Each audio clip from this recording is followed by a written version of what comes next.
O debate político está tão sequestrado pela narrativa da denúncia fantasiosa ou denúncia iFood que ninguém está prestando atenção nas besteiras que o Lula continua falando e prejudicando o mercado brasileiro e afugentando investidores.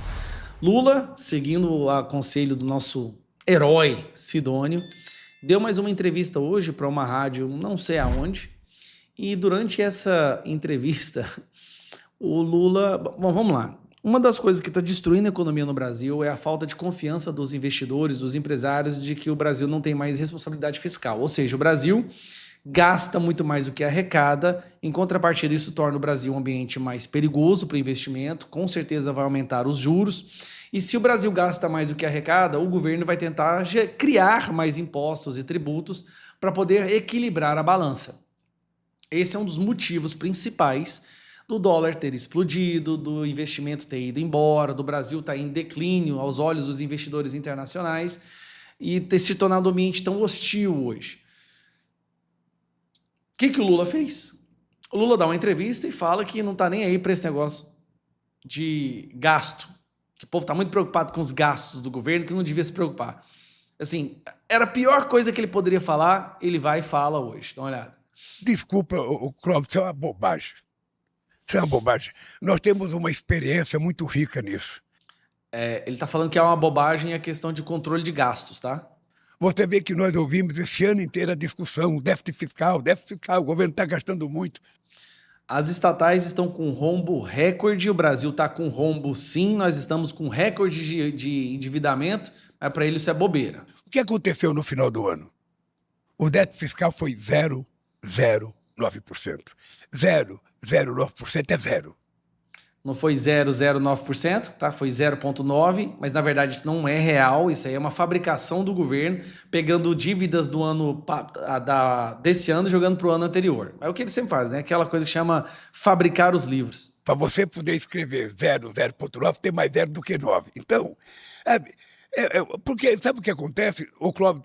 Ninguém tem mais responsabilidade em fazer as coisas acontecer de forma correta do que eu. Assim como não existe alma mais honesta no mundo do que ele. Eu aprendi economia com a mulher analfabeta. E que ela falava, meu filho, você não pode gastar o que você não tem. Se você for gastar alguma coisa, uma coisa que você não tem, é para construir um ativo que vai melhorar o seu patrimônio. Cara, mentir usando o nome da mãe dessa maneira é uma das coisas mais perversas que uma pessoa pode fazer. Primeiro ele fala que a mãe dele é analfabeta, depois ela fala em ativo, patrimônio. Nossa senhora, como é que mente usando a mãe desse jeito, cara? Ora, se você vai fazer uma dívida para comprar uma casa, tudo bem. Se você vai fazer uma dívida para comprar um aparelho para sua casa, tudo bem, um aparelho doméstico.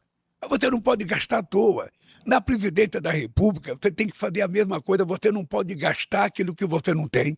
E você só pode se endividar para fazer um ativo que vai melhorar a vida do povo brasileiro.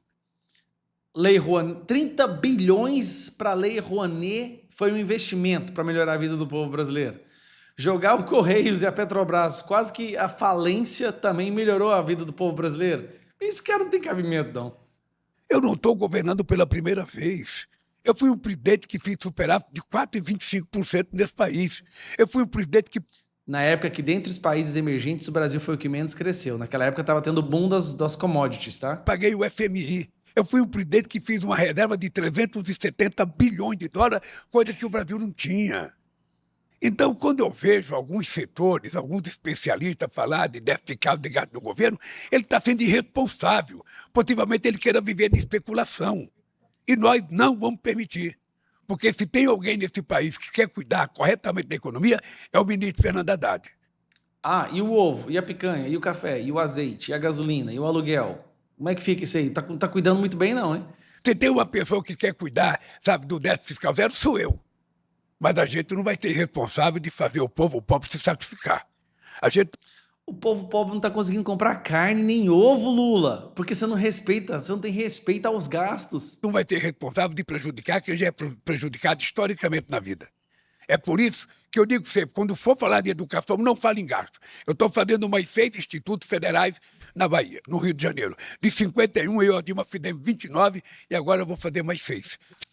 Isso que ele faz é o seguinte, ele pega prédios capengas, vai lá e coloca o nome de instituto, mas não tem condição, não tem verba para colocar os professores, para colocar a parte administrativa, é só para jogar para a imprensa e ficar falando essas besteiras na entrevista. Tá? Significa que nós vamos fazer 35, sabe, institutos federais no Rio de Janeiro. E tem o maior... Isso aqui é outra. Bom, Lula dá uma entrevista hoje falando que não tá nem aí para esse negócio de conter os gastos, que vai continuar gastando mesmo, porque o gasto é o investimento. A Bolívia, Venezuela, Cuba, tá na mesma situação. Não, a Venezuela é exatamente a mesma coisa. Não, isso não é gasto, é investimento. O investimento que você está investindo na miséria, você quer transformar o país numa miséria. Assim, isso passou despercebido, porque como o debate hoje está sequestrado, né, ou a imprensa está tentando sequestrar o debate, por conta dessa denúncia que tem o valor do papel higiênico usado, essa fala do Lula passou despercebido, a não ser para o mercado. Para as pessoas que investem, para quem gera emprego, para quem pode trazer capital para o Brasil, essa fala chegou até eles. E mais uma vez, Lula prega mais um prego no nosso caixão.